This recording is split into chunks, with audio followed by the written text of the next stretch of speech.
I joked about his body being the reason I avoid intimacy. I tried to play it off.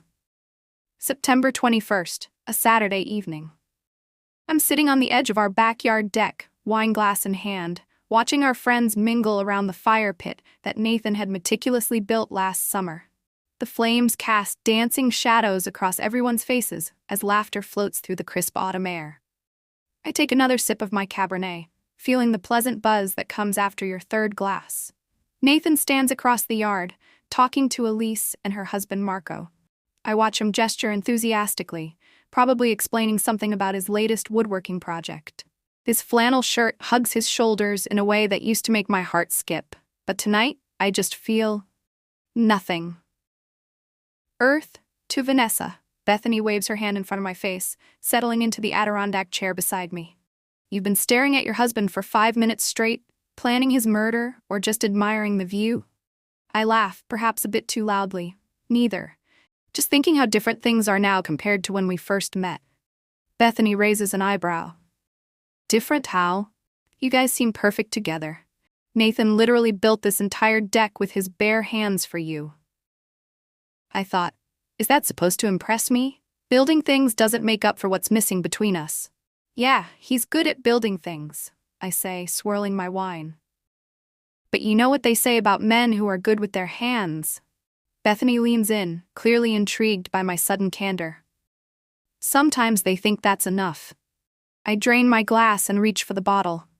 We haven't had sex in almost 3 months. Seriously? You and Nathan? I thought you two were still in the honeymoon phase after 4 years. I shake my head. Used to be. Now it's like living with a roommate who occasionally kisses me goodnight. I glance over at Nathan again. He's laughing at something Marco said, completely oblivious to our conversation. The firelight accentuates the softness that's developed around his midsection, the slight double chin that wasn't there when we first started dating. Is everything okay? Have you talked to him about it? Bethany asks. What's there to talk about? I'm just not attracted to him anymore. The words tumble out before I can stop them, fueled by wine and frustration. He's let himself go, and I don't have the heart to tell him that's why I keep falling asleep early every night. As soon as I say it, I hear the crunch of footsteps on fallen leaves behind us. I turn around and see Nathan standing there, a plate of appetizers in his hands, his expression frozen. The jovial light in his eyes has vanished completely. My stomach drops. Nathan, I thought you might want some of those stuffed mushrooms you like, he says quietly, setting the plate down on the table between Bethany and me. His voice is steady, but I can see the slight tremble in his hands. Nathan, I didn't mean. It's fine, Vanessa. He forces a smile that doesn't reach his eyes. I need to check on the fire. It's dying down. I watch him walk away, his shoulders slightly hunched now. Bethany shoots me a look that's equal parts sympathy and judgment. Shit, I mutter. He wasn't supposed to hear that. Whether he was supposed to hear it or not, you said it, Bethany says. And honestly, Vanessa, that was cruel. I thought, it wasn't cruel, it was honest. Why am I the bad guy for having standards? It just slipped out, I say, attempting to justify myself. I've had too much wine, I'll talk to him later, smooth things over. But as the night progresses, Nathan remains distant. He's polite to our guests, keeping the conversation flowing, making sure everyone's drinks are refilled, but he doesn't look at me once. Not directly.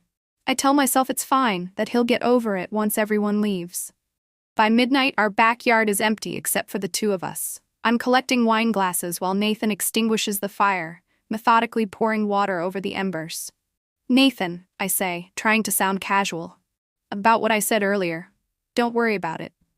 His voice is flat, devoid of its usual warmth. I get it. No, you don't get it. I was just being stupid, saying things to sound interesting to Bethany. He finally looks at me, and the hurt in his eyes makes me take a step back. Was that all it was? Because it sounded pretty specific to me. I feel defensive heat rising in my cheeks. You're making this into a bigger deal than it is. It was just girl talk. Girl talk, he repeats, nodding slowly. Right, because humiliating your husband behind his back is just what girls do. I didn't humiliate you. Nobody heard except Bethany, and me. he finishes. I heard every word, Vanessa, including the part where you said you're not attracted to me anymore because I've let myself go. I flush with embarrassment and anger. Well, what did you expect me to say? That everything's perfect? That I'm thrilled about our sex life? That watching you choose video games and beer over the gym for the past year has had no effect on my attraction to you? As soon as the words leave my mouth, I want to take them back. But it's too late.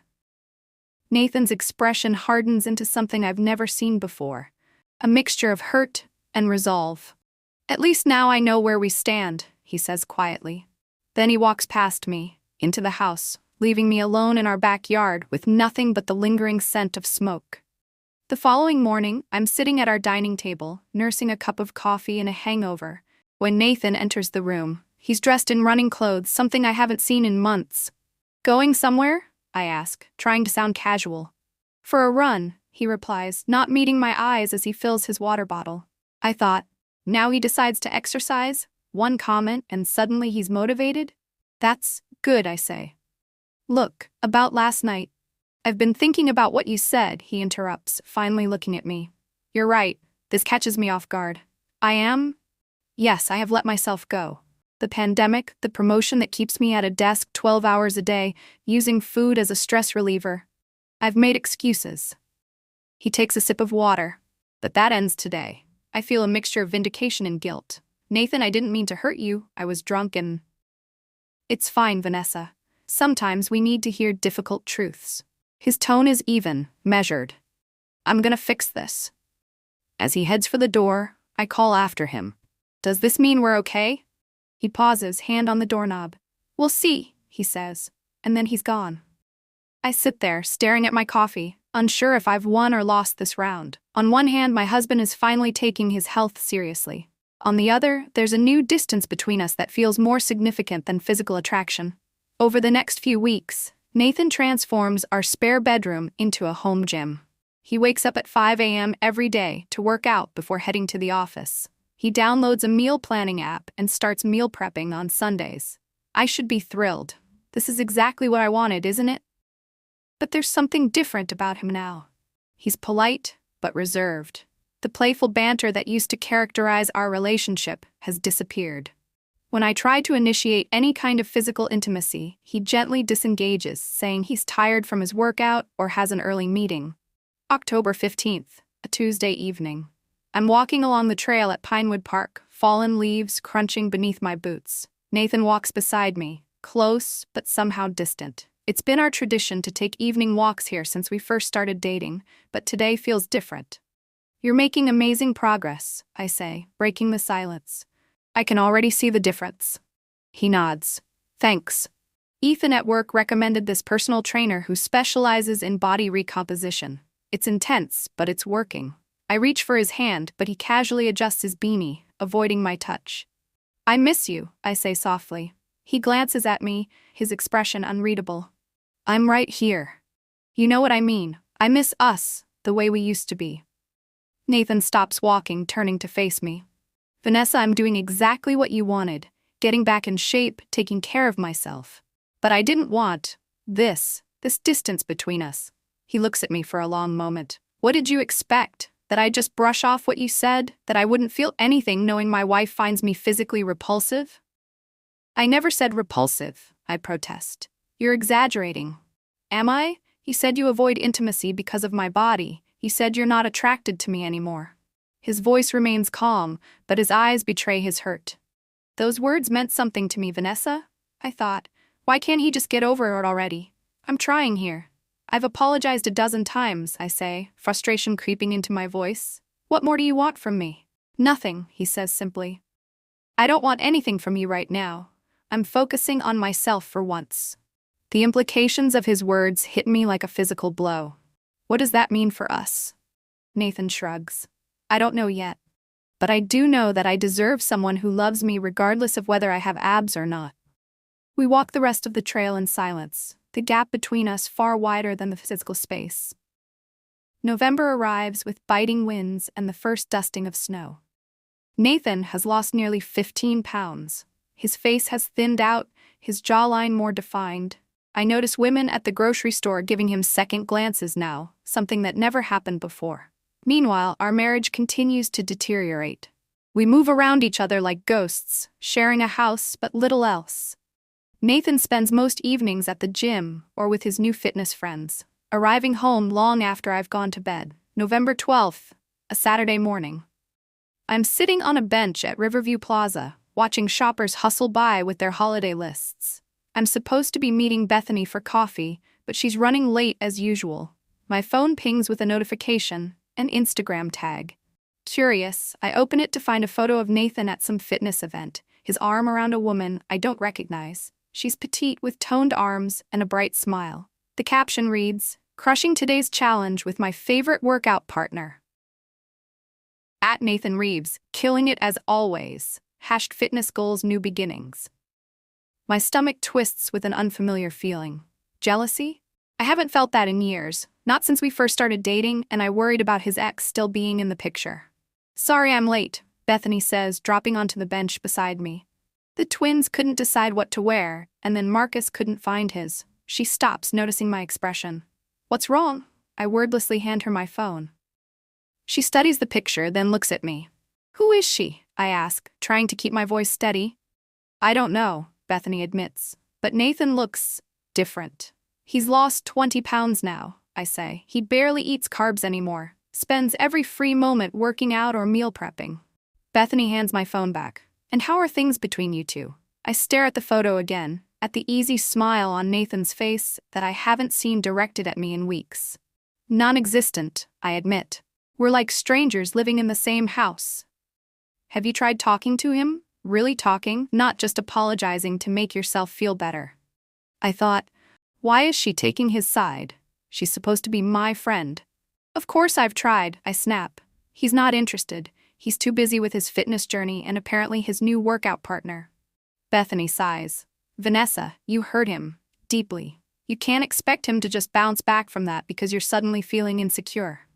"I'm not insecure," I protest. "I'm concerned about my marriage." "Are you? Or are you just realizing that Nathan might have options now that he's getting attention from other women?" Her words sting because there's truth in them. I hadn't worried about losing Nathan before. He had always been the one pursuing me, making me feel desired, even when I withheld affection. I messed up, I admit finally. But I don't know how to fix it. "Start by being honest with yourself about what you really want," Bethany suggests. "Do you want Nathan? Or do you just want him to want you again?" I don't have an answer for her. Thanksgiving arrives, and we're supposed to host both our families at our house. It's a tradition we've maintained since buying our place 3 years ago. But this year, everything is different. November 28th, Thanksgiving morning. I'm standing in the dining room, arranging place settings on our large oak table. Nathan is in the garage, retrieving the extra chairs we keep stored there. "Your mom called," I say when he comes back inside, arms full of folding chairs. "She wanted to know if she should bring her cranberry relish or if you'd rather have the traditional sauce." "I told her not to bring either," Nathan replies, setting up the chairs. "I'm sticking to my meal plan today." I stare at him incredulous. "It's Thanksgiving, Nathan. One day won't kill your progress." He shrugs. "Maybe not, but I've worked too hard to derail now. I'll have turkey and vegetables." That's enough for me. I thought, this is ridiculous. He's becoming obsessed. "Your family is going to think I'm starving you," I mutter. "My family knows I'm getting healthy," he counters. Unlike my wife, they've been supportive. The barb lands exactly as intended. I feel my cheeks flush with anger and embarrassment. "That's not fair. I've been trying to support you." Nathan looks at me, his expression skeptical. "Have you? All I've heard from you is impatience and criticism. You wanted me to change, but only on your terms." "That's not true," I protest. "I just miss you. I miss us." "Do you?" he asks quietly. "Or do you miss having control?" Before I can respond, the doorbell rings. Our first guests have arrived, and we're forced to put on happy faces and pretend everything is fine. Throughout the day, I watch Nathan interact with our families. He's charming, attentive, engaged, everything he used to be with me, but hasn't been for months. Everyone comments on his transformation, how healthy he looks, how much energy he has. "What's your secret, Nathan?" my sister-in-law Olivia asks over dessert.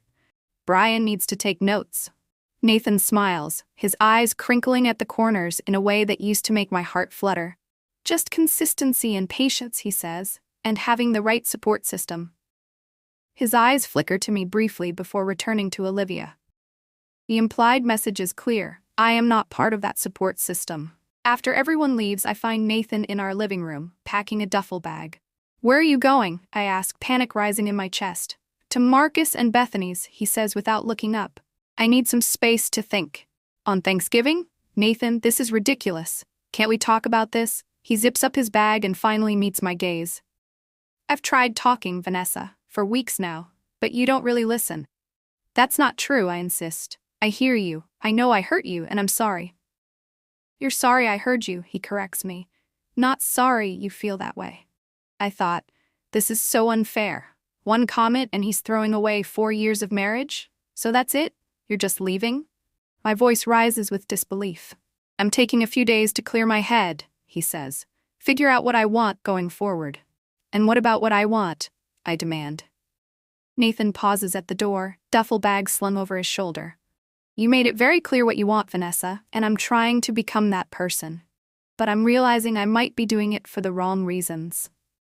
With that, he walks out, leaving me alone in our house that suddenly feels too big, too empty. December arrives, with holiday lights and festive music that feels jarringly at odds with my mood. Nathan hasn't come home. What started as a few days has stretched into 2 weeks. He comes by occasionally to pick up clothes or mail, always when he knows I'll be at work. December 12th, a Thursday afternoon. I'm sitting on a bench at Meridian Square, watching children ice skate on the temporary rink set up for the holidays. The temperature has dropped sharply, and my breath forms clouds in front of me.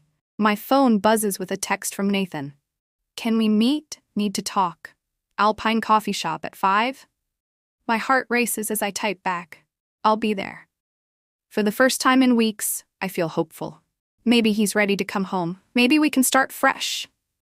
I arrive at Alpine 15 minutes early, securing a quiet corner table. I've put extra effort into my appearance, wearing the burgundy sweater he always liked, fixing my hair the way he prefers, applying just enough makeup to enhance but not overwhelm. At precisely 5 p.m., Nathan walks in. The sight of him takes my breath away. He looks better than ever. Lean, strong, confident. He's wearing a dark blue coat I don't recognize, and his hair is styled differently. For a moment, he looks like a stranger. Thanks for meeting me, he says, sliding into the seat across from me. He doesn't lean in for a kiss or hug, maintaining a careful distance. Of course, I reply, trying to keep my voice steady. I've missed you. Something flickers across his face. Doubt, perhaps. Vanessa, I've been doing a lot of thinking these past weeks. I reach across the table for his hand, but he subtly shifts, pretending to adjust his coffee cup. The rejection stings. I have too, I say quickly. I know I made a terrible mistake. What I said was cruel and untrue. I do find you attractive, Nathan. I always have. He studies me for a moment. Then why say it at all? I fumble for an answer. I was drunk, frustrated. Things had been off between us for a while, and I lashed out. Things were off because you kept rejecting me, he points out. For months before that night, every time I tried to initiate intimacy, you had an excuse. I thought, he doesn't understand how exhausting my job is, how tired I am all the time. I know, I admit. I was dealing with stress from work, and I didn't handle it well. Nathan nods slowly. I believe that you're sorry, Vanessa, but these weeks apart have shown me something important. My stomach tightens with dread. What's that? That I deserve better, he says simply. Not someone better looking or more successful, just someone who sees me for who I am, not just what I look like. I do see you, I insist, tears welling in my eyes. No, he contradicts gently. You see a version of me that fits what you want. When I didn't match that image anymore, you checked out. That's not fair, I protest. Everyone has physical preferences. It doesn't mean I don't love you. Love isn't supposed to be conditional, he says, and I realize now that I've been making my happiness conditional on your approval for years. That stops now. A cold realization washes over me. Are you breaking up with me? Nathan takes a deep breath. I think we need to separate officially. I've already spoken to a lawyer about the house. Since we bought it mostly with my inheritance, she thinks it makes sense for you to find a new place. The world tilts beneath me. This wasn't how this conversation was supposed to go. He was supposed to forgive me, come home, let us start over. You can't be serious, I whisper. All of this over one stupid comment? It wasn't just the comment, Vanessa. It was the attitude behind it, the casual cruelty, the way you dismissed my feelings afterward, the pattern of withholding affection as a form of control. He shakes his head. The comment just finally opened my eyes to all of it. I thought, this isn't happening. He can't leave me. What will everyone think? Please, I say, reaching for his hand again, and this time he doesn't pull away. We can fix this. Couples therapy, a second honeymoon, whatever it takes. Nathan looks at me with genuine sadness. I don't think there's anything to fix. What we had wasn't as healthy as I thought it was. You don't mean that, I say, tears now streaming down my face. You're just hurt and angry. I was, he admits, but now I'm just clear. For the first time in years. He gently extracts his hand from mine and stands up. I'll be staying at Marcus and Bethany's for the foreseeable future. My lawyer will contact yours about the house and other assets. As he walks away, I sit frozen, unable to process what just happened. Nathan, steady, devoted Nathan, who has loved me unconditionally for 4 years, just walked out of my life. And the worst part is, deep down, I know he's right. Christmas Eve. I'm standing in the doorway of what used to be our home, now just mine temporarily until the sale closes in January. Most of the furniture is gone. Nathan took only what was undisputedly his, leaving me with the majority of our shared possessions. It should feel like a victory, but the empty spaces where his things used to be only highlight what I've lost. My phone buzzes with a text from Bethany. Are you sure you don't want to join us tonight? No one should be alone on Christmas Eve. I type back, thanks, but I'm fine. Have a wonderful holiday. The truth is, I couldn't bear to see Nathan there, possibly with someone new. The rumors have already reached me through mutual friends. Nathan's been seeing someone, the woman from the Instagram photo, apparently. Aria, a physical therapist he met at his gym. Everyone says she's lovely, supportive, kind, everything I should have been. I close the front door and walk to the fireplace, picking up one of the few remaining photographs of Nathan and me. Taken on our honeymoon in Bali, both of us sun-kissed and blissfully happy. I trace his face with my finger, remembering how safe I felt in his arms, how his eyes would light up when I entered a room. I thought I had everything and threw it away over something so superficial. The divorce papers arrived yesterday. No fault, generous terms. Nathan isn't trying to punish me financially, despite having every right to be bitter. That's just who he is, fair to a fault, even when hurt. Outside, snow begins to fall, coating the world in pristine white. I pour myself a glass of wine, the same Cabernet I was drinking that fateful night, and curl up on the window seat. My phone buzzes again. This time it's a notification from Instagram. Nathan has posted a photo, the first in months. Curiosity overwhelming my better judgment, I open it. It's a picture of him standing in front of a Christmas tree, arm around Aria. They're both wearing ugly Christmas sweaters and laughing. The caption reads, "Grateful for new beginnings and people who see the best in me. Merry Christmas, everyone." The comments below are full of heart emojis and supportive messages, including one from Bethany. You deserve all the happiness. Can't wait to see you both tonight. I close the app, set down my phone, and let the tears come freely now. The house around me is quiet except for the occasional crack of the fire. All the dreams we had, the plans we made, gone because of words I can never take back. In the morning, I'll start packing for my move to the small apartment I've rented across town. I'll begin the process of rebuilding my life without Nathan. Maybe someday I'll find someone new, someone I appreciate fully from the beginning. But tonight, on Christmas Eve in an empty house, I mourn the loss of the man who loved me completely, body, mind, and soul, and wish more than anything that I had recognized that love before it was too late. Outside, the snow continues to fall, covering all mistakes and imperfections under its forgiving blanket. But some mistakes, I now know, leave marks too deep to ever fully disappear. The wine glass in my hand catches the firelight, reminding me of that night by the fire pit when everything changed. I set it down, untouched, no more hiding behind alcohol or excuses. "I'm sorry, Nathan," I whisper to the empty room. "I hope she makes you happier than I did." And somewhere across town, surrounded by friends and new love, I know he already is.